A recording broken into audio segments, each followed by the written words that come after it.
Bom, nós estamos falando, apresentando uma série chamada As Armadilhas de Satanás. No primeiro domingo nós falamos sobre ofensa. Segundo domingo falamos sobre ira. Agora, a armadilha de hoje, gente, ela não respeita ninguém. Ela não respeita idade. Pode ser criança, pode ser jovem, pode ser velho. Ela não respeita raça. Não importa se você é negro, branco, amarelo ou vermelho. Ela não respeita classe social. Ela prende ricos e pobres, pessoas simples e doutas. É uma armadilha, literalmente, de Satanás. Eu estou falando do medo. O medo é uma arma poderosa, é uma armadilha poderosa. Porque ela prende o corpo, a alma e o espírito. O intelecto, as emoções e a vontade. O medo assombra o passado. O medo paralisa o presente. E é um gerador poderoso de ansiedade no futuro. O medo é uma das armas mais poderosas do diabo para impedir que alguém alcance o seu potencial. Para que alguém seja aquilo para o qual Deus o projetou. Quem nunca teve medo? Você e eu, muitas vezes convivemos com situações que geram medo. Hoje eu não quero falar para vocês de tecnicidades, de tipos de medo. Eu não quero abordar isso, mas eu quero abordar muito mais a visão espiritual do medo. O que é de fato o medo? Porque muito mais sentimentos e emoções que interferem no nosso corpo físico, nas nossas reações no mundo, o medo, diante da Bíblia, é conceituado de algumas maneiras. Então eu quero começar falando para você sobre algumas definições bíblicas sobre o medo, do medo. Em primeiro lugar, a Bíblia diz que o medo é um espírito. Talvez você nunca tenha pensado dessa forma, mas a carta de Paulo a Timóteo, na segunda carta, capítulo 1, versículo 7, Paulo diz assim: porque Deus não nos tem dado espírito de medo ou de covardia, mas de poder, de amor e de moderação. Deus não nos tem dado espírito de covardia. O apóstolo Paulo está dizendo, quando ele diz espírito de, este de, ele é, na verdade, um genitivo de origem. De onde vem o medo? Quando você fala, eu sou de Olímpia, eu estou dizendo que eu venho de Olímpia. Ou então você pode dizer, eu sou de Olímpia, eu pertenço a Olímpia. Nesse caso aqui, é um genitivo de origem. Literalmente, a Bíblia está dizendo, Deus não nos deu um espírito que seja a origem do medo. Amém? O medo, ele se origina no mundo espiritual. Ainda que ele interaja com o mundo físico, ele tem a origem no mundo espiritual. Então a Bíblia chama em primeiro lugar o medo de um espírito. E de fato, lá em Efésios capítulo 6, a palavra de Deus diz, nos versículo 12, porque a nossa luta não é contra a carne e o sangue. Paulo está dizendo, não é com o mundo físico, não é contra as pessoas, mas contra principados, potestades, contra os dominadores deste mundo tenebroso, contra as forças espirituais do mal nas regiões celestes. Todos os problemas do ser humano têm origem no mundo espiritual e existem agentes espirituais, espíritos que são a origem desse problema. Então diga para a pessoa do teu lado, o medo tem a origem espiritual. Por isso o medo, em primeiro lugar, é um espírito. Existe um espírito maligno que assola pessoas, que leva pessoas a terem medo e até se desenvolverem para um processo patológico chamado síndrome do pânico. que nada mais é do que o medo do medo. É a sensação do medo antes de acontecer a situação. E aí, posteriormente, a pessoa tem medo da sensação do medo que teve. Mas o medo é espiritual. A Bíblia deixa claro com isso. É claro que o medo é uma resposta do ser humano. É uma inquietude. É um alarme que é ligado dentro da gente. Mas a origem disso é espiritual. A Bíblia diz: Deus não nos deu um espírito de temor. Olha para o teu irmão e diga: Deus não nos deu espírito de temor. Amém? Não é esse espírito que Deus te deu. O espírito que Deus te deu é outro. O medo, querido, além de ser um espírito, a Bíblia diz que o medo é uma emoção. Quando o mesmo texto está dizendo, porque Deus não nos deu um espírito, em seguida ele diz, de temor ou de covardia. A palavra delia significa covardia. E a covardia é uma emoção, é um sentimento, é uma sensação. Por exemplo, quem aqui já se acovardou diante de uma situação? Mas para valer mesmo. Qual que é a sensação que você tem quando você fica covarde? Mas como que você sente no físico? A perna treme, sim ou não? Fica paralisada, a perna treme, as mãos ficam geladas. Isso é uma resposta física, até em função da adrenalina que é secretada, que é para preparar você para fugir. Mas é uma emoção. Então, na verdade, a origem é espiritual, mas ela afeta também o nosso corpo e a nossa emoção. E o que pode provocar isso, o que pode ser o gatilho disso, pode ser uma experiência ruim no passado, pode ser um perigo real, mas pode ser um perigo imaginário. No passado, é a lembrança de algo que aconteceu. No presente, é algo que te pega de surpresa e te coloca em alerta. E no futuro, é uma ansiedade horrível, que antecipa o problema e já imobiliza você agora. Pessoas que vivem debaixo do medo são pessoas que não são intrépidas, que não são corajosas.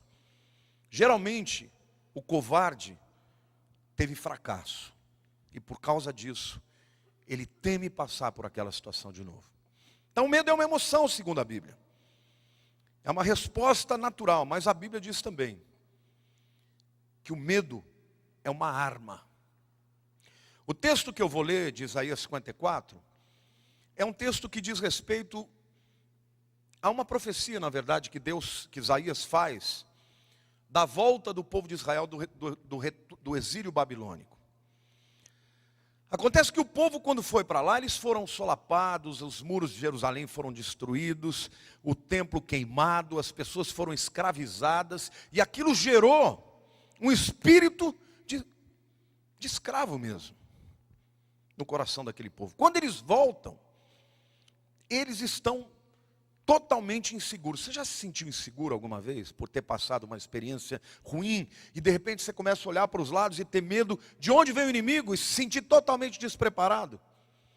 E nessa hora, Deus traduz o espírito de temor e começa a encorajar o povo. Ele diz assim: ó tu aflita, arrojada com a tormenta e desolada. Os versículos são de 11 a 17. Eis que eu assentarei as tuas pedras como argamassa colorida e te fundarei sobre safiras. Farei os teus baluartes ruibis e as tuas portas de carbunclos e a tua muralha de pedras preciosas. Todos os teus filhos serão ensinados do Senhor. E será grande a paz dos teus filhos. Veja, a paz é sempre o antídoto para o medo. E diz mais: serás estabelecido em justiça longe da opressão, porque já não temerás, e também do espanto, porque não chegará a ti. Eis que poderão suscitar contendas, mas não procederá de mim. Quem conspira contra ti, cairá diante de ti. Eis que eu criei o ferreiro que assopra as brasas no fogo, e que produz a arma para o seu devido fim. Também criei o assolador para destruir. Toda arma forjada contra ti não prosperará. Toda língua que ousar contra ti em juízo, tu a condenarás. Esta é a herança dos servos do Senhor, e o seu direito de mim procede, diz o Senhor. O contexto mostra que Deus está querendo encorajar o povo, e ele diz assim: vocês vão voltar a construir.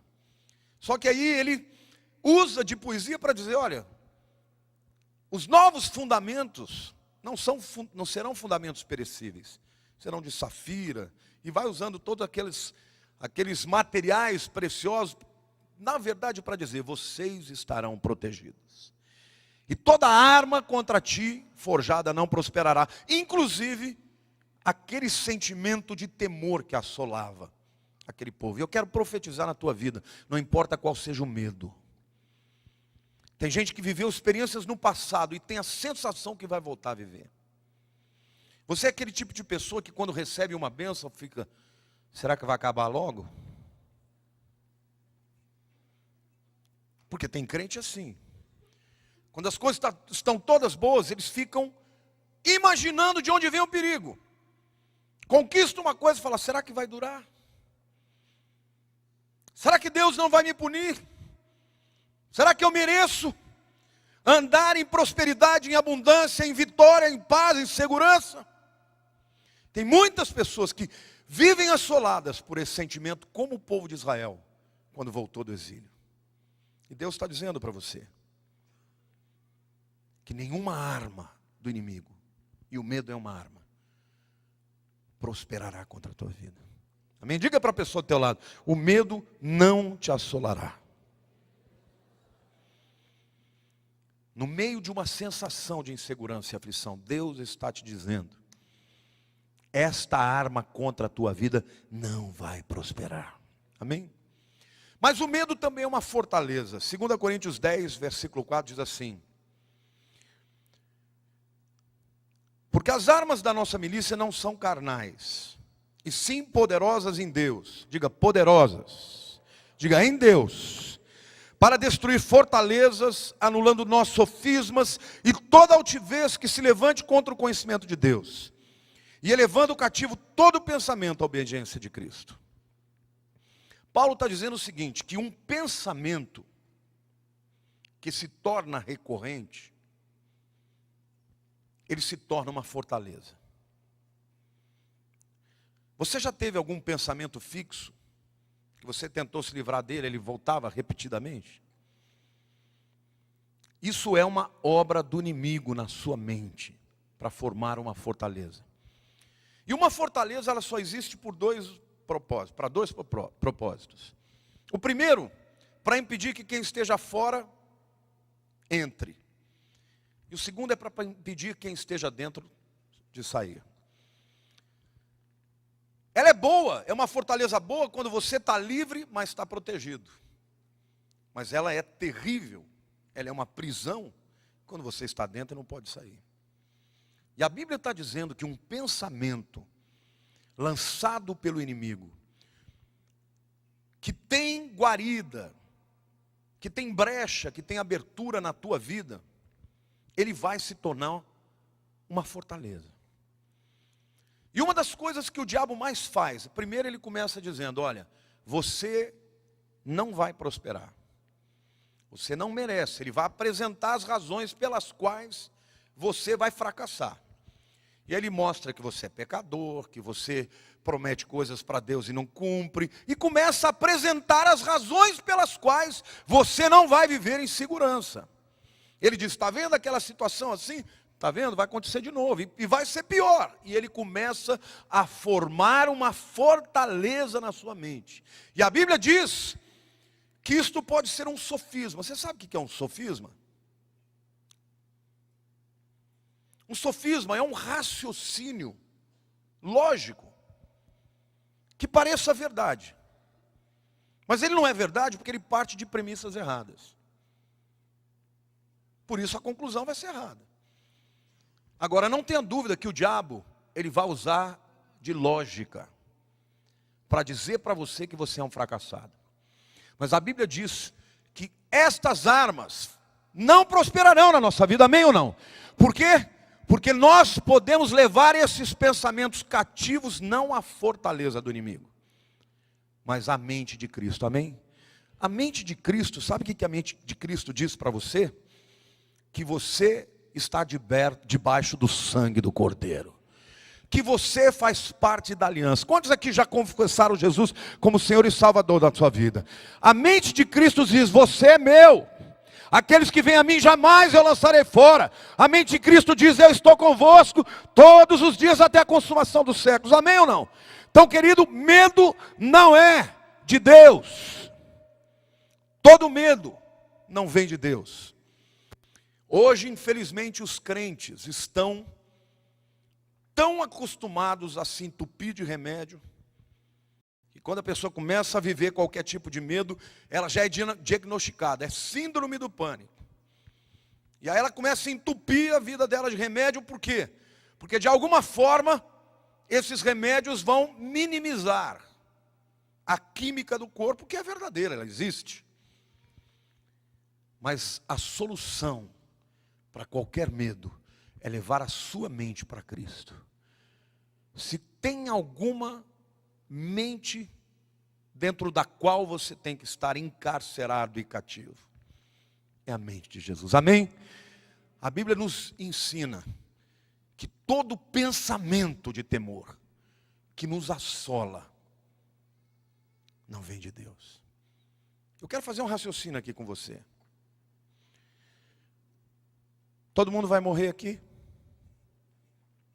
Pode ser que Jesus venha antes disso, mas se ele não vier, você vai morrer? Você tem certeza disso? Deus te revela o dia? Por quê? Porque se você souber o dia, pode ser daqui a 80 anos, você vai viver contando os dias da tua morte, não vai viver. Então quando vem alguém para trazer este espírito de temor para você, não é Deus, querido. Deus não quer que você fique antecipando o dia do problema. Deus diz para você, quando vier o problema eu estarei com você. E eu vou te ajudar. Amém? Não se importa, não temo. Jesus deixou claro, o que vocês estão temendo o dia da manhã? Basta cada dia o seu mal, enfrenta a luta hoje. Agora você liga a televisão, as notícias são avassaladoras. É o dólar que sobe, é a economia que está cada vez mais tentando encontrar suas respostas e não tem. Aliás, a economia do Brasil é uma coisa interessante, ela quebra todas as regras da economia. No Brasil, o dólar consegue subir, mesmo quando o juro está alto. No Brasil, normalmente no mundo, quando a bolsa sobe, o dólar cai. No Brasil acontece igual. Sobe a bolsa, sobe o dólar, é assim. É uma loucura. Agora eu não quero nem saber. Eu sei que quem está dirigindo a minha vida é um Deus Todo-Poderoso, Senhor da economia, Senhor da minha casa, dono dos céus e da terra e do universo. Amém ou não? Não permita que o diabo coloque temor na sua vida. Ah, pastor, mas o meu negócio está recebendo as consequências da economia. Deus nunca prometeu que você não ia passar pelas lutas. O que Deus promete é que vai cair todo mundo e você vai ficar em pé. Está me entendendo? É claro que Ele vai permitir que você passe por lutas. Isso vai fortalecer o teu caráter, a tua têmpera. Mas a promessa de Deus, que se você é fiel a Ele, você vai ficar firme em nome de Jesus. A origem do propósito do medo. Eu quero falar para vocês agora, já disse das definições da Bíblia. O medo é um espírito, o medo é uma emoção, o medo é uma arma, o medo é uma fortaleza.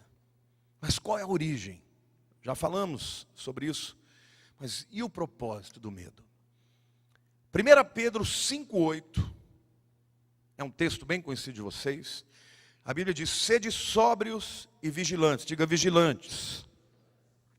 O diabo, vosso adversário, anda em derredor, como leão que ruge, procurando alguém para devorar.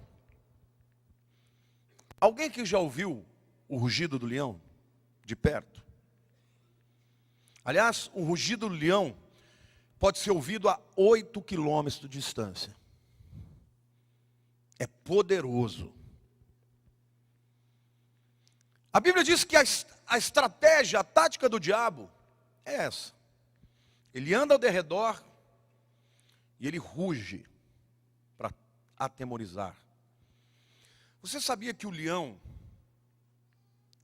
no reino das selvas, ele só serve para duas coisas? Procriar, fazer amor, e aparecer para proteger. Na maioria das vezes, por exemplo, quando uma alcateia de hienas está lutando com as leoas, está pau a pau. Quando chega o leão, as hienas fogem. Só a presença do leão é poderosa. Agora, sabe por que a Bíblia usou essa figura? Porque o leão, ele, durante um período do ano, na época que tem pasto, que está chovendo, eles têm muita fartura de presas, especialmente os gnus, né, que são nômades, que passam as centenas de milhares. E aí as leoas caçam, é um tempo bom. Mas no tempo difícil, em que o leão não tem mais os gnus porque foram embora, a presa do leão é um animal que é muito mais forte que ele, que é capaz de matá-lo facilmente, e muito mais numeroso do que ele. Você já viu em algum desses Discovery Channel, algumas coisas, leão caçando búfalo? Os búfalos são mais numerosos e muito mais poderosos. Então sabe qual é a estratégia que o leão usa? Ele dá um bote, uma investida. Essa investida é de araque, irmão. Porque ele nunca vai entrar no confronto com os búfalos quando eles estão juntos.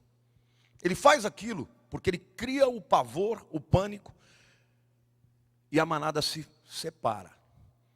Quando a manada separa, ele percebe o animal fraco, o jovem, o doente, e aí eles vão todos em cima de um.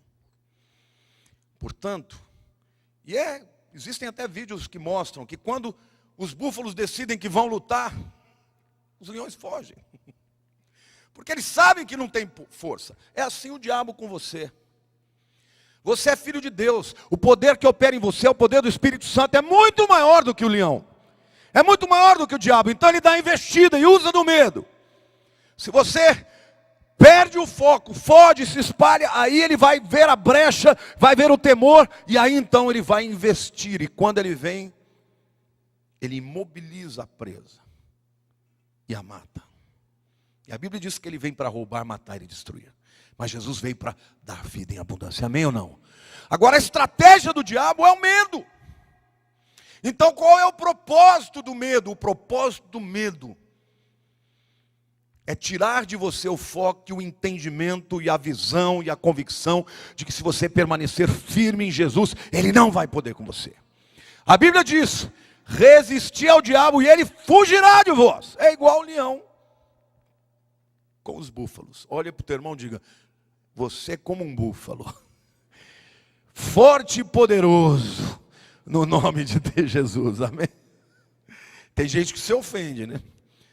Os homens falam: pô, mas eu não sou chifrudo. Não, é um búfalo sem chifre. Amém ou não? Sabe, querido, a gente tem que estar preparado para enfrentar esse principado do medo. A gente tem que se preparar. Eu vi um vídeo hoje que o bispo Sérgio passou para mim e eu achei muito interessante, porque é um centro de treinamento que tem em Orlando. E eles levaram alguns jogadores da NFL, né, do jogador de futebol americano, para passarem um teste nesse treinamento. E o treinamento era sobre medo. E eles tinham que fazer uma caminhada, uma corrida, dentro de uma floresta. E a ida e a volta dava por volta aí de 18 minutos. E a única missão que eles tinham para cumprir era: vá até onde está a cerca, uma cerca branca, toca nela e volta. E os caras tranquilos. Gente, a hora que eu vi o vídeo, tinha um cara lá que tinha 160 quilos, de puro músculo. O mais levinho devia ter uns 130, 1,85 m. 4 homens grandes e largos. Aí eles estavam pensando: moleza, piece of cake. Aí o líder falou assim: só tem uma coisa. Nesse caminho vocês vão passar por alguns pântanos. E lá tem jacaré, tem um alligator. Toma cuidado também que tem muita cobra venenosa. Mas desses você tem só que se desviar. Agora, vocês têm que tomar cuidado mesmo, é dos porcos selvagens. Porque esses porcos selvagens, sem você fazer nada, e é verdade, eles atacam. Então os caras foram. Correndo os 4 juntos. Você olha e fala, isso aí enfrenta até um elefante. Até que eles estavam chegando a um lugar e tinha um pessoal escondido atrás de um arbusto, filmando. É engraçadíssimo. Quando eles estavam passando lá, o cara fez, mexeu. Um barulho de como se fosse um javali. Aqueles baita homem grande saíram correndo que nem um louco de volta. Chegaram lá esbaforidos, eles falaram, e aí, cumpriram a missão? Não, a gente voltou no meio do caminho. O que houve? Sei lá, mexeu lá o arbusto, eu não sei o que era aquilo, sei que nós voltamos. Só a sugestão de que algo podia estar lá. Quer dizer, a mente deles já estava cheia de pensamentos e de possibilidades. Aí eles fizeram o mesmo teste com o pessoal da SWAT. Homens também fortes, mas nem perto dos outros, não se comparava. Estavam correndo, passaram naquele lugar, os mesmos que estavam escondidos, mexeram o mesmo arbusto. Quando o arbusto mexeu, todo mundo fez assim, ó. Pode vir que eu estou fervendo. E aí ele então falou sobre a diferença da reação. A diferença é que os primeiros haviam sido treinados só para enfrentar a gente. Até perguntaram para um daqueles não sei como é que chama, linebackers, sei lá, os caras fortões que vão. Se você olha para o teu adversário, o que você pensa? Eu vou quebrar ele no meio. Mas quando ele pensou que era um porquinho do mato, ele fugiu que nem uma menina. Que nem uma garota chorando, mãe, me ajuda. Os outros não. Os outros estavam treinados para enfrentar qualquer situação. O que eu quero dizer para você? Você tem que saber enfrentar o diabo. Você tem que saber enfrentar o inimigo. Você tem que ser treinado a enfrentar o inimigo. Amém ou não?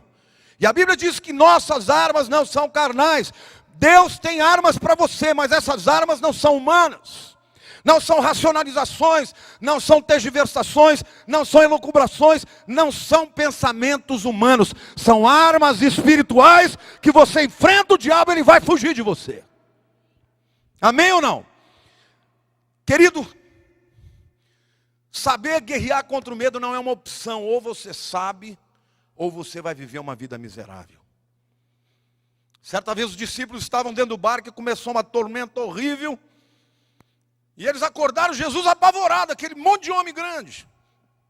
Senhor, o Senhor não se importa que nós vamos morrer? Jesus levantou, deve ter demorado uns 15, 20 segundos para acordar direito, porque estava dormindo profundamente. Manda as ondas parar, ordena que o vento pare, e a Bíblia diz que houve bonança. Querido, Jesus está no teu barco, mas Ele não promete que você não vai passar pela tormenta. Você tem que estar treinado a saber que Ele nunca deixou o seu barco. Amém? Tem que aprender a lutar. A origem e o propósito do medo, a origem é o inimigo e o propósito é te deixar paralisado, para que nunca alcance o propósito que Ele tem para a tua vida. Os antídotos que a Bíblia nos dá para o medo, estão no mesmo texto que nós começamos. Porque Deus não nos tem dado espírito de covardia, mas de poder, de amor e de moderação. Cutuca o teu irmão e diga assim, você tem que ser forte, meu irmão. Você tem que ser poderoso. Mas que força é essa? Será que volume de músculos adianta? Tem muito baixinho, magrinho, mais marrudo do que os fortão. Porque muitas vezes a nossa guerra não é contra os homens. E o temor age em outras áreas. Mas a Bíblia diz em Atos 1:8, mais recebereis poder, diga, mais recebereis poder, ao descer sobre vós o Espírito Santo, e ser-me-eis testemunhas em Jerusalém, Judeia, Samaria e até os confins da terra. Querido, sabe o que Deus está dizendo para você? Que o Espírito Santo combate o espírito de temor. Você não recebeu um espírito de temor, você recebeu um Espírito Santo, que é poderoso. Quando você estiver enfrentando uma luta, eu me lembro que quando eu era recém-convertido, encarei pela primeira vez um endemoniado. E o demônio estava bravo, ele vinha para dar soco em todo mundo, e eu fui que nem um doido para ele. E já em nome de Jesus, o demônio, buf! Deus estava comigo. Eu não tinha teologia, não sabia fazer nada, mas eu criei no poder de Deus, e o poder de Deus canalizou contra aquele demônio. Amém?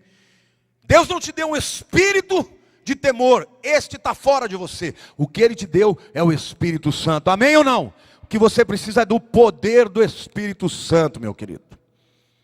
Está com medo? Vai orar. Dobra o joelho, se ora em línguas, ora em línguas. Enche a tua vida, o teu coração da força e da coragem do Senhor. A Bíblia diz que eles se tornariam testemunhas. A palavra testemunha no grego é uma palavra que você conhece. Mártir.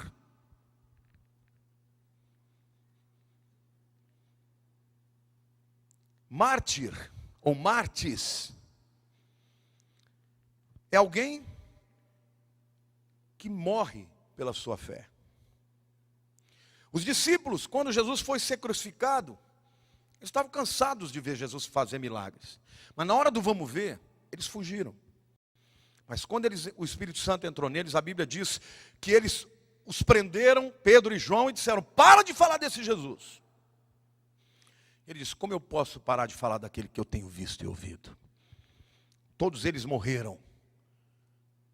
Uns crucificados, Tiago decapitado, só João que morreu de velhice. Mas eles não tinham medo de nada. E você sabe que no início da igreja, os crentes eram presos e enterrados vivos no Coliseu. E as feras vinham para eles, eles cantavam louvores a Deus. Eles não tinham mais medo nem da morte. Deus está dizendo para você que o Espírito Santo está sobre a sua vida, para que você não tenha temor do passado, nem do presente, nem do futuro. Pastor, mas eu não vejo de onde vem, mas Deus vê. Pastor, mas não tem condições, mas Deus vai tirar da onde não existe. Ele chama a existência as coisas que não são como se fossem. Amém ou não? Há um Espírito na tua vida que é o Espírito Santo, e é um Espírito de coragem. Amém ou não? Deus permite as circunstâncias adversas na nossa vida, para que o nome dele seja glorificado, e para que a tua experiência seja cada vez mais de intimidade com ele. Vem o inimigo, você fala, ele já me deu vitória uma vez, vai dar de novo. Quando Davi foi enfrentar Golias, que ele disse, eu quero lutar, mas você é um pirralho, você é pequeno, você não sabe lutar, mas eu já venci o leão, eu já matei o urso, Deus vai me dar coragem e força para matar esse incircunciso, amém ou não? Agora, do mesmo jeito, o medo pode te levar a uma derrota, e essa derrota ser cada vez mais avolumada, e você se tornar cada vez mais pequeno diante do inimigo. Não tenha medo, querido. Deus é bom. E o Espírito de Deus está na tua vida. Amém? Diga poder. Deus nos deu o espírito de temor, mas de poder. Deus não nos deu o espírito de temor, mas de poder de... Qual é a segunda palavra? Amor. Não está aí o texto? Põe o texto lá. Deus não nos deu o espírito de covardia, mas de poder, de amor e de moderação. Amém? A Bíblia diz que o perfeito amor, no verdadeiro amor não existe medo, porque o perfeito amor lança fora todo medo. Amor de quem? Amor de quem? Amor de quem? Amor de quem? De Deus, meu querido. Quantos aqui são pais? Quantos aqui são mães? Até melhor mães, porque as mulheres são mais fraquinhas, né? Fisicamente. Fisicamente, porque hoje em dia a mulherada é Paraíba masculina. Mulher macho, sim senhor. Brincadeira.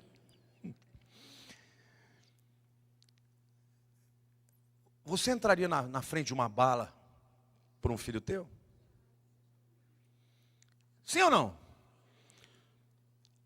Você enfrentaria um homão grande por causa do teu filho?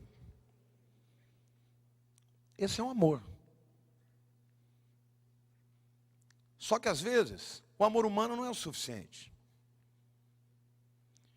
Mas eu vou te dizer uma coisa. Deus também faz isso. Quando um filho de Deus, a Bíblia diz, ó, Satanás, você não vai nem tocar nele. Na vida dele você não toca. Você acha que o diabo, se ele pudesse, ele não tinha acabado com a tua vida já? Sabe por que ele não acaba? Porque ele não pode. Ele não pode tocar na sua vida. Aquele que é nascido de Deus, o maligno não toca. Ele pode andar ao derredor, ele pode rugir, ele pode criar brechas, ele pode fazer um inferno na sua mente, ele pode levar a sua vida miserável, mas ele não pode tocar na sua vida. Ah, mas ele tocou na vida de Jó. Meu querido, Jó é no Velho Testamento, hoje ele habita dentro de você. Quando você anda na rua por aí, perambulando, os demônios olham e falam, meu Deus do céu, acordou, levantou um filho de Deus. Quando dorme, as trevas ficam dando glória a Deus. Porque quando um crente acorda e ele sabe do poder de Deus na vida dele, o diabo fala, misericórdia, já vem esse cara de novo me atazanar. Amém ou não? Diga para a pessoa do teu lado, o amor de Deus te protege. O amor de Deus é um escudo na tua vida. Davi sabia disso, querido. Ele dizia, tu és minha fortaleza. Tu és o meu escudo, o meu lugar forte. Tu és a minha salvação. Por isso que Davi não tinha medo de exército nenhum, querido, porque ele sabia que Deus era com ele. Davi era um homem que conhecia, tinha intimidade com Deus. Ele disse, Senhor, se eu descer no mais profundo abismo, o Senhor está lá. Se eu subir aos mais altos céus, o Senhor está lá também. Como eu me ausentarei do teu espírito? Querido, essa é a verdade de Deus para a nossa vida.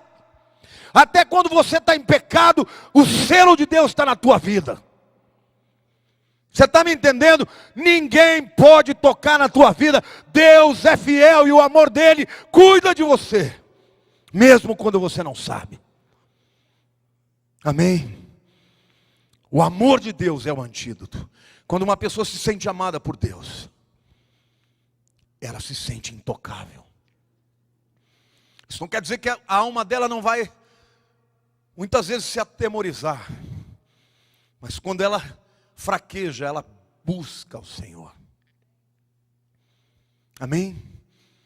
Não deixe o diabo dominar a sua mente. Não tenha medo do amanhã. Não tenha medo de morrer. Não tenha medo da bancarrota. Não tenha medo da rejeição. Não tenha medo do fracasso, porque Deus é com você. E o amor de Deus protege você e garante que todos os dias da sua vida Ele está ao seu lado. Jesus disse para os discípulos, eles estavam todos atemorizados, Ele, não se turbe o vosso coração. Crede em Deus, crede em mim, o que vocês estão com medo? Eu vou, mas vou mandar um outro Consolador, Ele vai não só habitar em vocês, Ele vai dar dentro de vocês. Eu estou com vocês todos os dias, através dEle até a consumação dos séculos. Amém, queridos? Nós não estamos sós. Todas as horas duras, as horas alegres. Quando sentimos, quando não sentimos, quando cremos, quando descremos, isto não muda a verdade de que Ele nos ama e que Ele cuida de nós. O diabo quer fazer com o povo de Deus o que o leão faz com o búfalo. Separar. Mas quando o búfalo descobre que ele é poderoso, ele para, encara e fala, vem. E o leão vira para o lado. E vai embora. Tem muita gente que valoriza mais o poder das trevas do que o de Deus. Querida, a Bíblia diz que Jesus se manifestou para destruir as obras do diabo. Na tua vida, em nome de Jesus, está tudo destruído, está derrotado, está acabado. A arma forjada contra você não vai prosperar. Amém? Quais os antídotos? Diga o poder do Espírito Santo. Diga o amor de Deus. E a terceira arma, o antídoto, ele diz: poder, amor e moderação. Essa palavra moderação, no grego, sofronismos, é traduzida por equilíbrio, sanidade, mente sã. Você já olhou para você alguma vez e falou: você está com muita nóia? Já viu essa expressão? Não vem com essa nóia para o meu lado, não. Uma vida cheia de medo é uma vida... Porque a pessoa que está com medo, ela está num estado alerta. Você tocar na pessoa que está com... ela dá um pulo. O cara que está com medo, ele está com um espírito de prontidão muito grande. Mas se você tocar numa vida, uma pessoa tranquila, ela fala: como? Aí pede até a graça, né? Oh, quis te assustar? Não, está tudo bem. Deus está dizendo para você que a paz que excede o entendimento vai guardar o seu coração e as vossas mentes em Cristo Jesus.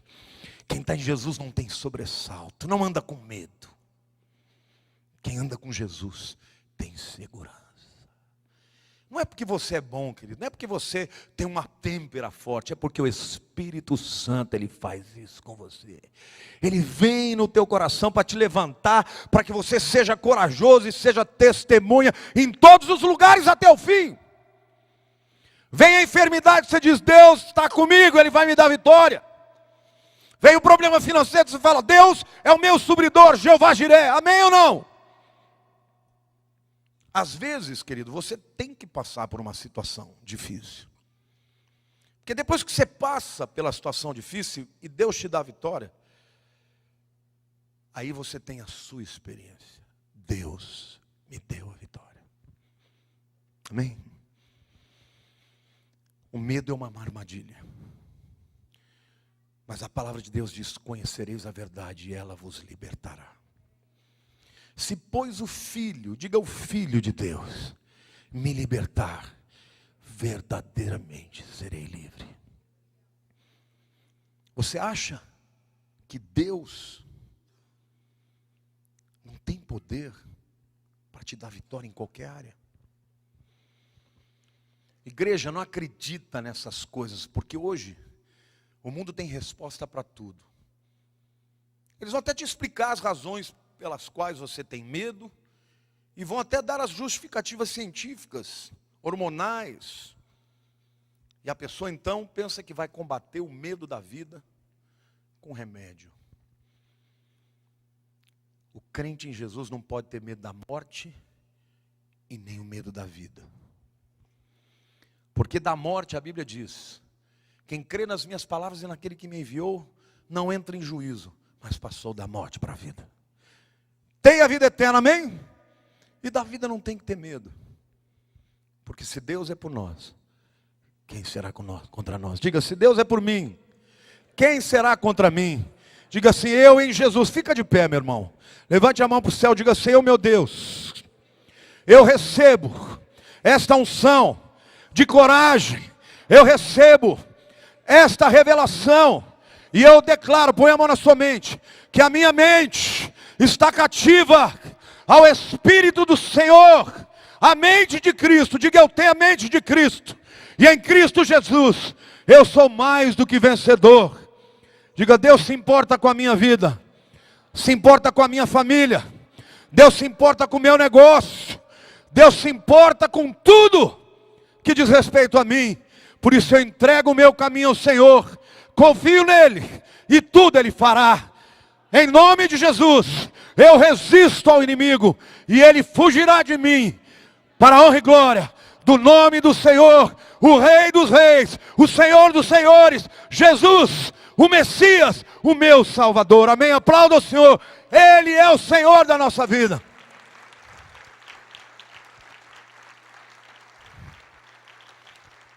Não tenha medo do amanhã, porque no amanhã Deus estará lá. Aliás, eu quero dizer algo mais lindo ainda. O tempo é uma dimensão da física linear. Se você pudesse colocar num gráfico a sua vida, você faria uma linha, né? O dia que você nasceu até o dia que você morreu. E é como que uma linha. Mas Deus é eterno. O tempo está dentro da eternidade. Isso significa que o teu futuro, Deus já esteve lá. Está me entendendo? Ele já esteve lá. Não é que ele sabe como o profeta que vê de trás para frente. Não, ele já esteve lá. O teu passado também. Tudo isso, um dia, vai ser engolido pela eternidade. E nós vamos ser despidos da temporalidade e revestidos da eternidade. É por isso que Jesus, quando ele fala, aqueles que têm fé, crendo que já receberam, assim será feito. Porque a fé te leva a experimentar o futuro como se fosse no passado. E eu quero te dizer que Deus está no seu futuro, como Ele está no seu presente e esteve no seu passado. E se Deus é por nós, quem será contra nós? Então, querido, você quer ser uma testemunha de Jesus? Você vai glorificar o nome dEle. Muito mais nos momentos de tribulação do que quando as bênçãos chegarem. A hora de você levantar a mão para o céu, diga: eu entrego, não estou nem aí com o meu futuro, porque Deus é por mim. Eu não estou dizendo que você vai ficar folgado, vai parar de trabalhar. Não, para que trabalhar? Deus está lá. Você tem que fazer as coisas que você tem que fazer, tem que trabalhar, tem que batalhar, tem que enfrentar as lutas. O que Deus promete é que você não está sozinho, que Ele está com você. Amém? Feche seus olhos. Pai, que graça maravilhosa. Que amor incompreensível. E eu quero te orar como o apóstolo Paulo orou pela igreja de Éfeso, de Corinto. Que o teu povo possa conhecer a altura, a profundidade, a largura, o comprimento do amor de Deus. E que o teu povo seja cheio de toda a plenitude de Deus, Senhor, para que a alegria da salvação seja o vetor positivo que nos impulsiona, Senhor, a vencer as lutas. Na certeza, Senhor, de que se nós não podemos resolver, o Senhor pode. E o Senhor não só pode como quer. E o Senhor quer resolver e nos ajudar e estender a mão e nos livrar da tormenta. Porque através disso o teu nome será glorificado. Por isso, Senhor, aqueles que estão vivendo na tormenta hoje, eu quero profetizar e declarar que eles serão como os discípulos transformados pelo poder. E nada temerão, porque o Senhor está conosco. Por isso que a tua graça e o teu amor, e as consolações do Espírito Santo, este Espírito de poder, sejam com todo o povo de Deus. Ontem, hoje, amanhã e depois, e até o fim das nossas vidas. Até que nós sejamos, ó Deus, revestidos da eternidade e possamos enxergar cara a cara o nosso Salvador e glorificar o nome que é sobre todo nome e diante do qual todo joelho se dobrará. O nome de Jesus, o nosso Salvador, para a glória do teu nome. Aplauda o Senhor, querido. Ele merece toda a honra e toda a glória. Amém? Diga: se Deus é por mim, quem será contra mim? Deus te abençoe. Uma grande semana de coragem e de força, para a honra e glória do Senhor.